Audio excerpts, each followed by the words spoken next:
আনে ধরছি আর না মাছ মারা আজ যা মাইরা লাইতাছে। তো গাইস আসসালামু আলাইকুম, আশা করি সবাই অনেক ভালো আছেন। আলহামদুলিল্লাহ আমরা অনেক ভালো আছি। তো হয়তো দিন তো কোড ভিডিও বানাইলাম, সবাই কোড ভিডিও দেখলেন। তো ভাবতেছি আজকে মাছ মারুম, তো মাছ মারা নিয়ে একটা ভিডিও বানাই। ঢেকাতে নিয়ে আসে যে ওই আমরা ফার্ম দিয়ে নিয়ে এসে যে এখানে নাকি 7 কেজি মাছ আছে। তো আমরাও এখানে বৈশা মাছের খেলামেলা দেখলাম। খেলামেলা দেখার পর আমাদের যখন মনে হইলো যে মাছগুলো বাইরে হয়ে যাবে, তারপর আমরা জাল দিয়ে নগদ বেড়া শুরু করে দিলাম।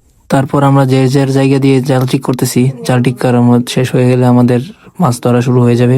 তো মাছ ধরা শুরু করবার আগে আমরা জাল তলের নিচ দিয়ে ঠিক করতে হবে যে ফাঁক আছে নাকি। তারপরে প্রায় আমাদের কাজ শেষই আমরা কাড়া দিতেছি, কাড়া দিয়ে মাছ বাই করতেছি। মাছ বাই করার মাঝখান দিয়ে কাউসার নাকি বড় একটা মাছ ধরছে, তাই দৌড়াদৌড়ি করতেছে।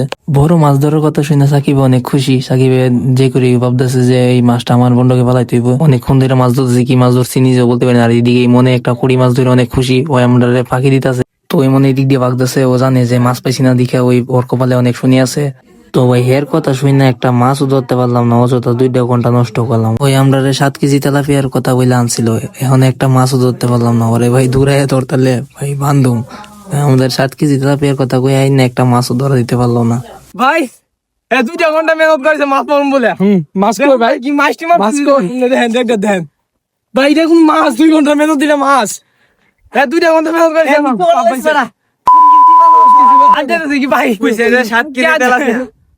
7 কেজি তেলাপিয়ার কথা কই আনছে। 7 কেজি তেলাপিয়া। তেলাপিয়া এটা না ওইটা তেলাপিয়া কই ওইটা না। উড়ে দে ওই জানো এক কেজি আনে ধরছি আর না মাছ মারা আজ যা মাইরা লাইতাছে।